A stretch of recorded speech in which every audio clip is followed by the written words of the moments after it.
At the inheritance meeting in our family home in Tampa, my older brother Carson stood up like he owned the room, tapped his glass, and announced with the biggest grin. Mom and Dad decided to leave all 8 rental properties in Florida to me. Sawyer, sorry, you get nothing. The room exploded. Cheers, whistles, someone even shouted, "Finally!" Cousins clapped him on the back. His fiancée, Jade, beamed like she'd just won the lottery. And Mom dabbed her eyes with that proud little tear. I didn't clap. I didn't even blink. I just looked straight at Dad and said, calm as ever, "Dad, you forgot one thing, didn't you?" His fork froze halfway to his mouth. Carson's smile vanished. Jade stopped mid-sip. 30 people suddenly went dead silent. You could hear the AC humming. And in that single second, every single person in that room knew the script they'd rehearsed for months was about to burn. Before I tell you exactly what my dad forgot and how the rest of that afternoon turned the whole family upside down, drop a comment and let me know where you're watching from tonight. I always like knowing I'm not the only one who sat at a table full of people who swore they loved you right before they showed you what they really think. Hit that like button if you've ever had to smile while your entire family cheered for your downfall.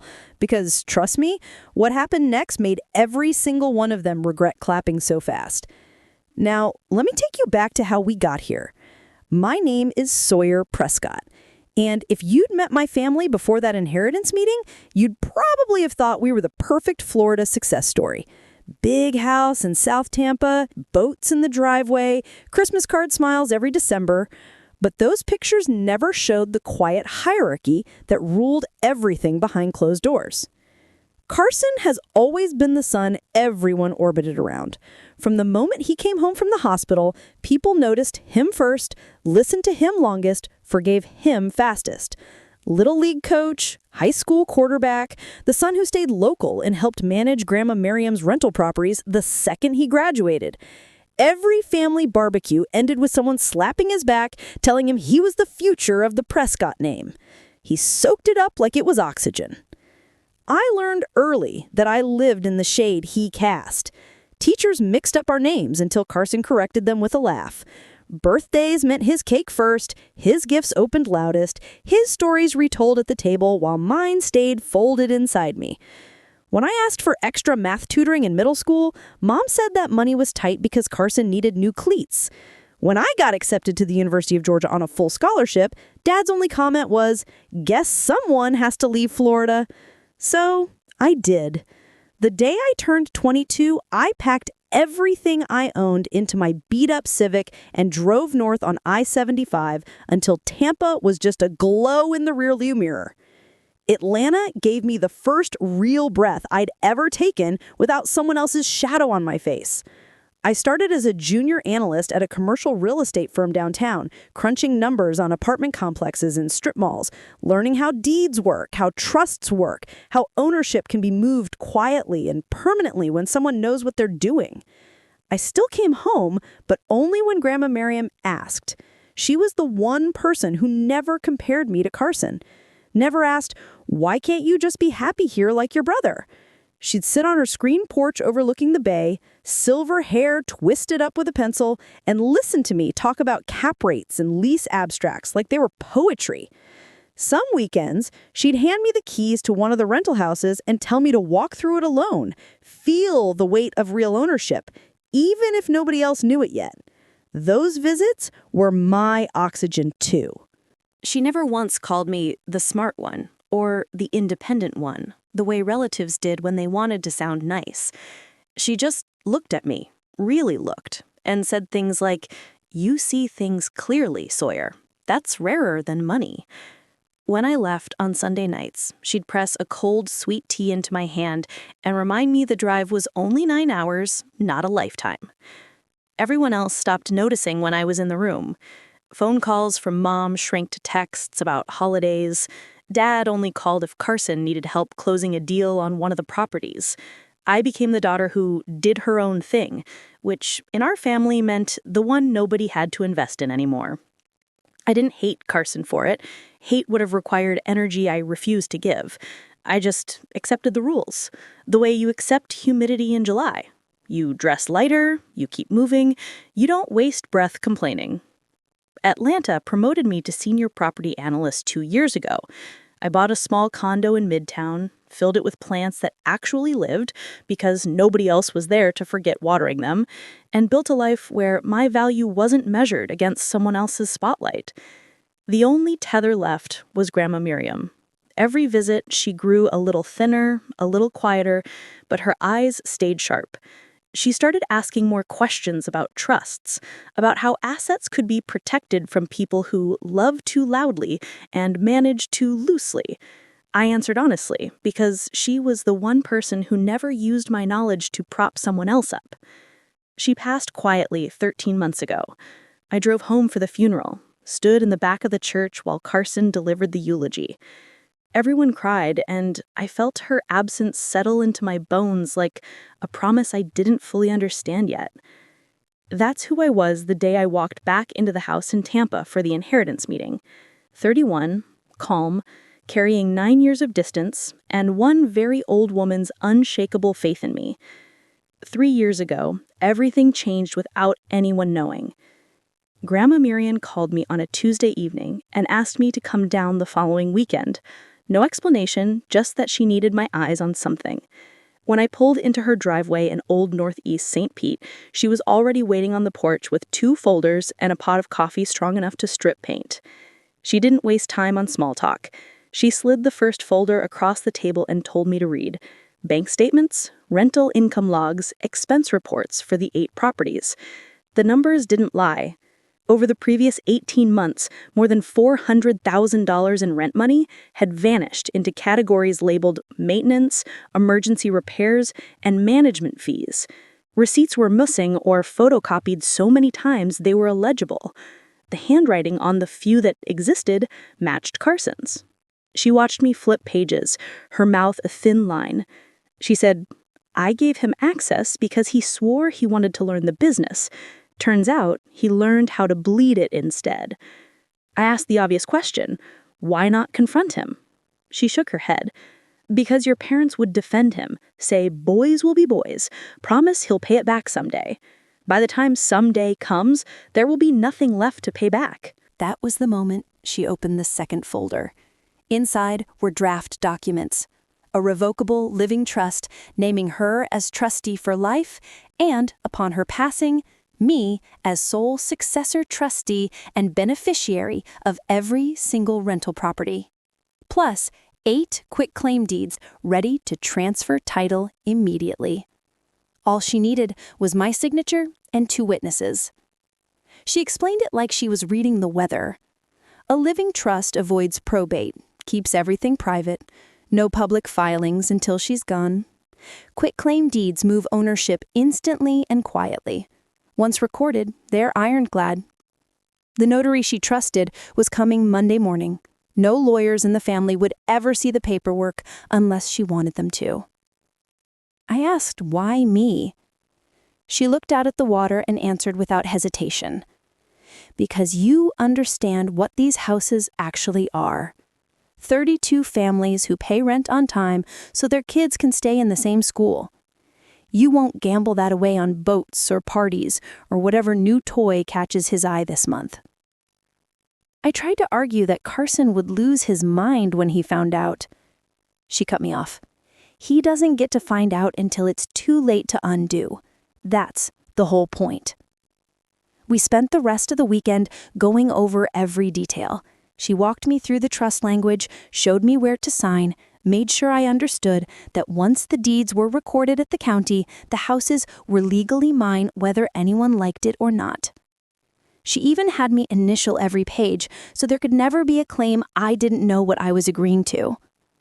Monday morning, the notary arrived at 9 sharp. We signed in the dining room while the ceiling fan clicked overhead. Grandma Miriam's hand didn't shake once.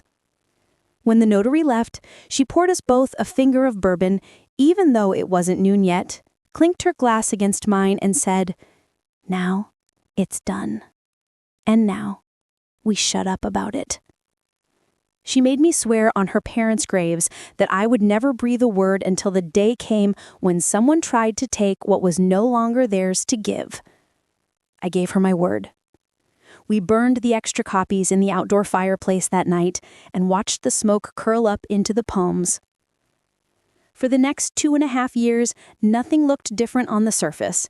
Carson kept collecting rent checks and bragging about his portfolio. Mom and Dad kept praising how responsible he'd become.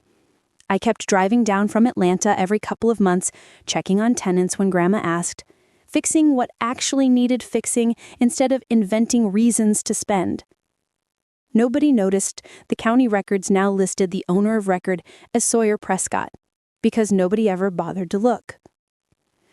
Grandma's health started slipping faster after that. She spent more days in bed, less on the porch. But every time I visited, she asked the same question. Still our secret? I always answered, yes. It became our ritual. 2 words that meant everything. The last time I saw her alive, she gripped my hand so hard her ring cut into my skin. Remember, she whispered. Paper beats promises every single time. Then she smiled like someone who just won a bet nobody else knew was on the table. The next afternoon, the dining room looked like a board meeting. Dad sat at the head, sleeves rolled up, legal pad in front of him. Carson lounged to his right, legs stretched out, already acting like the new landlord. Mom kept refilling coffee nobody drank. A stack of documents waited in the center, crisp and official. Dad pushed the top page toward me. "It's just a simple waiver," he started. "We're keeping everything in the family, but to avoid any confusion down the road, we need you to sign that you're not expecting a share of the rentals." I glanced at the title, Waiver of Inheritance Interest, Real Property. 8 addresses listed neatly below. My pulse stayed steady. I'd seen worse surprises. Mom jumped in before I could speak. "Sweetheart, it's only paperwork. Carson's staying here, handling everything day to day. It makes sense for him to have full control. This just keeps things peaceful." Carson smirked, spinning a pen between his fingers. "Yeah, Sawyer, nobody wants lawyers involved. Sign it and we're good." I slid the paper back an inch. I'm not signing anything. The room temperature dropped. Dad's eyebrows shot up. Mom's hand froze on the coffee pot. Dad recovered first. "Come on, don't be difficult. This isn't about taking anything away from you. It's about clarity." I looked him straight in the eye. "I won't sign away what Grandma intended for me." Silence. Carson stopped spinning the pen. Mom tried the emotional route. "Your grandmother wanted the family taken care of. She'd hate to see us fighting." I didn't blink. "She's not here to see anything, is she? And I'm not fighting. I'm just not giving up my rights." Dad leaned forward, voice lowering the way it used to when I was 10 and late for curfew. "Sawyer, we're trying to do this the easy way. Carson's put years into those houses." I almost laughed. Years of putting money into his own pocket, maybe. Carson finally spoke, irritation cracking through the casual act. "You live in Atlanta. You don't even want them. Why make this hard?" "Because they're not yours to give." Mom's eyes welled up on cue. "We just want everyone happy after everything we've been through, losing Mom." Classic move. Bring up the recent death, make refusal feel cruel. I stood up. "I'm sorry you're upset, but I'm not waiving anything." Dad slapped the table hard enough to rattle the cups. "This is ridiculous. You're acting like we're stealing from you." I picked up my keys. "No, I'm acting like someone who knows exactly what's hers." Carson stood up, face red. "You're being selfish. Typical." I walked to the door and paused just long enough to deliver one line. "Selfish is thinking you can erase someone's wishes with a signature because it's convenient." Mom called after me, voice cracking. "Sweetheart, please don't leave like this." I didn't turn around. "I'll see you when you're ready to respect what Grandma actually wanted." The screen door slammed behind me. I heard Carson mutter something about me always playing the victim, Dad telling him to calm down, Mom starting to cry for real this time. I got in my car, rolled the windows down, and let the hot Florida air hit my face the entire 9-hour drive back to Atlanta. They spent the next few weeks convinced I was throwing a tantrum, group texts about healing and moving forward as a family. Dad left 2 voicemails that got progressively angrier. Carson sent a single message, "Grow up." I didn't reply to any of it. Instead, I printed fresh copies of the recorded deeds, filed them in a fireproof folder, and waited. I knew they were busy drafting whatever story made them the heroes and me the problem child who couldn't let go of a grudge. They had no idea the grudge wasn't mine to let go of. 2 weeks ago, the invitation arrived in my mailbox in Atlanta. Thick cream cardstock, gold border, a formal celebration of Miriam Prescott's legacy, printed in raised lettering. Inside was a note in Mom's perfect cursive. "Please join us to honor Grandma's wishes and celebrate the future of the family properties. Saturday at 3. We've missed you." I knew exactly what it was. The victory lap they thought they'd earned. The group chat exploded the same day. Carson posted a selfie in front of one of the rental houses with the caption, "Big things coming for the Prescott portfolio." Jade commented, heart emojis, "So proud of my future husband." Aunts and cousins liked every word. Someone even joked, "Sawyer better show up this time." I didn't reply, but I cleared my weekend and packed the rolling suitcase I usually take on business trips. Inside went 3 labeled folders, color-coded tabs, and a flash drive with every recorded document scanned in high resolution.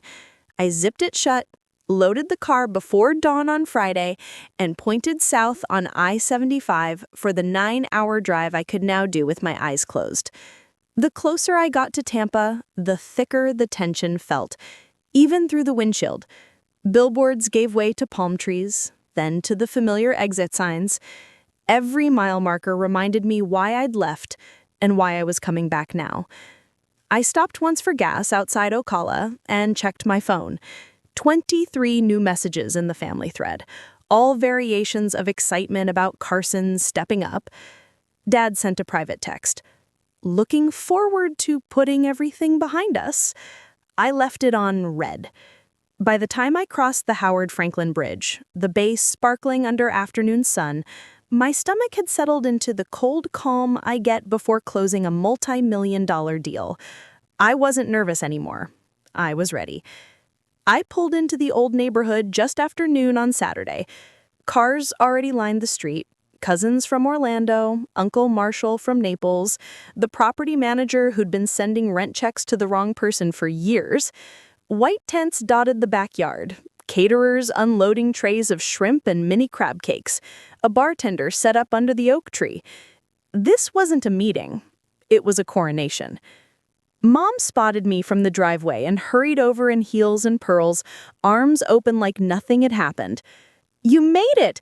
Everyone's asking about you." She hugged me too tight, perfume clouding the air. Dad followed, clapping my shoulder with that forced heartiness men use when they're pretending everything's fine. "Good to have the whole family together," he said, eyes flicking to the suitcase in my hand.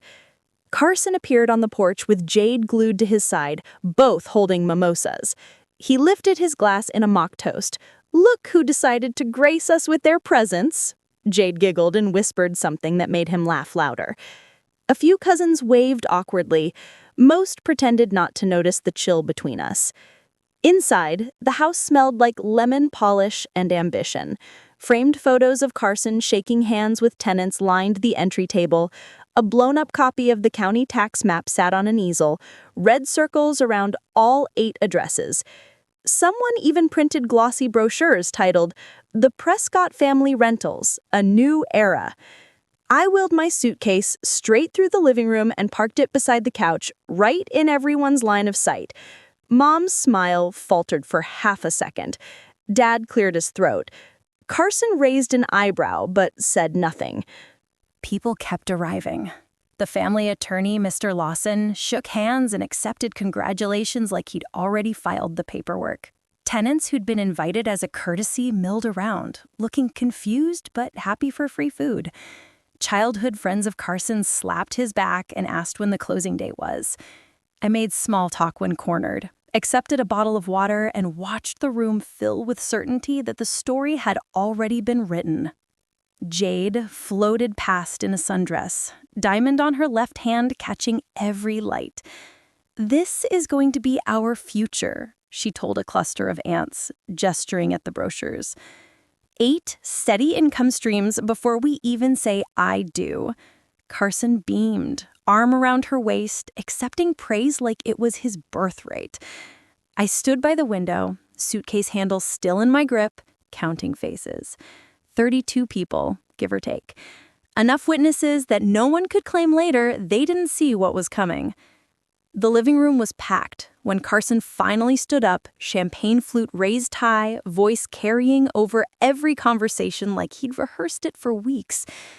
"I just want to thank Mom and Dad for trusting me with Grandma Miriam's legacy," he began, flashing that praxis grin. "As of today, all 8 rental properties are officially under my name. The family tradition continues stronger than ever." Glasses lifted, cheers rippled through the room. Someone shouted, "To Carson!" A cousin started clapping and the rest followed until the sound bounced off the walls. I waited until the noise peaked, then rolled the suitcase forward, wheels clicking across the hardwood. Every head turned. The clapping died midair. I stopped beside the coffee table, clicked the latches, and flipped the lid open. 30 pairs of eyes locked on the neat stacks inside. Dad found his voice first. "Sawyer, what is this?" I didn't answer him yet. I pulled out the first quitclaim deed, held it up so the notary seal caught the light and laid it face up on the table. Then the second, third, 8 in total, each bearing Grandma Miriam's bold signature and the raised seal of the Pinellas County Clerk. Next came the Revocable Living Trust, thick and bound, successor trustee section highlighted in calm yellow. I placed it on top like a period at the end of a sentence. Only then did I look at Dad. "You really forgot this existed, didn't you?" The color drained from his face so fast I thought he might drop. Mom's hand flew to her mouth. Carson stared at the papers like they were written in another language. Mr. Lawson, the family attorney, stepped forward, adjusting his glasses. He picked up the trust first, flipped to the signature page, then to the schedule of assets listing every address. His fingers moved faster as he cross-checked the quitclaim deeds against the county stamps. He looked up slowly. "These are recorded," he said, flat. "All of them. 3 years ago. Sawyer is the legal owner of record. There is no probate interest left to distribute." You could hear ice menting in forgotten glasses. Carson lunged for the documents. "That's impossible! Grandma was sick. She didn't know what she was signing." Mr. Lawson didn't hand them over. "I notarized similar documents for Miriam myself. The handwriting matches, the notary is licensed and present in the county records. These are binding." I finally spoke again, calm and clear. Grandma knew exactly what she was doing. She made sure the houses went to someone who would protect the tenants, not bleed them. Dad tried to stand, sat back down hard. "She never told us." "No," I said. "She didn't." Carson's face twisted. "You hid this the whole time. You let us plan everything." "I let you plan what you thought was yours," I cut in. "Grandma asked me to wait until someone tried to take what she'd already given away. Today seemed like the day." Mr. Lawson closed the trust with a soft thud that sounded final. "Legally, the matter is settled. The properties belong to Sawyer. End of discussion." Aunts shifted in their chairs. Cousins exchanged glances. The property manager, who'd been congratulating Carson 5 minutes earlier, now looked like he wanted to disappear into the carpet. Mom found a whisper. "How could you do this to your own brother?" I met her eyes. "I didn't do anything. Grandma did. I'm just the one following through." Carson slammed his glass down so hard the stem snapped. Champagne pooled across the table, soaking the corner of one deed. I didn't flinch. "You think you've won," he spat. "I didn't come here to win. I came here to make sure her wishes were respected." The room stayed frozen. No one moved to clean the spill. No one moved at all. Jade's glass slipped from her hand and shattered on the floor. Champagne sprang across shoes and ankles. She didn't bend to pick up the pieces. She just stared at me, mouth open, then at Carson, then back at the papers. Without a word, she grabbed her purse, pushed past 2 cousins, and walked straight out the front door. The screen slammed behind her. Nobody went after her. Carson's face went from red to purple. He snatched the living trust from Mr. Lawson's hands and started flipping pages wildly. "This is fake. She forged it. Grandma was on painkillers the last year. She didn't know what day it was." Mr. Lawson took the document back, calm as ever. He turned to the signature page and began reading aloud, slow and deliberate. Article 4, Section 2. Upon the death of Miriam Prescott, all real property listed in Schedule A shall pass immediately to successor trustee Sawyer Prescott, free of probate. He kept going, voice steady. Every clause another nail. When he reached the notary acknowledgement and the recorded dates, Carson's yelling faded into heavy breathing. From the corner by the hallway, Holden stepped forward. My middle brother, the quiet one who'd spent years blending into walls, spoke for the first time all afternoon. "She's telling the truth," he said. Every head swiveled. "I was there the day Grandma signed. She asked me to drive her to the notary because she didn't want Mom or Dad knowing. I waited in the car. She came out smiling." "You knew and didn't say anything?" He spinned. Holden met his glare. "She made me promise the same thing she made Sawyer promise. Some promises matter more than keeping the peace." Mom crumpled onto the couch, hands over her face, shoulders shaking. Dad looked 10 years older and 10 seconds. He slid down to his knees right there on the rug, reaching toward me like I was the last solid thing in the room. "Sawyer, honey, please. We didn't know. We can fix this. We'll redo everything. Just don't take it all away from your brother." His voice cracked on the last word. Tears ran down his cheeks, real ones this time. Mom reached for my hand, mascara streaking. "We thought we were doing what was best for the family. We thought Carson needed it more. You're doing so well on your own." I pulled my hand back before she could grab it. "This was Grandma's decision, not mine." Carson lunged again, this time at me. Holden moved faster, stepping between us, one palm on Carson's chest. "Back off," Holden said, low and firm. Carson stopped, breathing hard, fists clenched but useless. Aunts and uncles stood frozen, some with phones half raised, recording, others looking at the floor. The property manager slipped out the side door without saying goodbye. The caterers hovered in the kitchen doorway, unsure whether to keep serving or start cleaning up the mess that had nothing to do with spilled drinks. Dad stayed on his knees. "We'll sell the boats. We'll take second mortgages. Whatever it takes to make this right." Mom sobbed louder. "We're so sorry. Please don't hate us." I looked at both of them, then at Carson shaking with rage, then at Holden standing steady beside me for the first time in our lives. "I don't hate you, But I'm done fixing things for people who never saw me as part of the solution. I closed the suitcase, latched it, and set the handle upright. Mr. Lawson cleared his throat. I'll prepare the necessary notices to all tenants and financial institutions first thing Monday.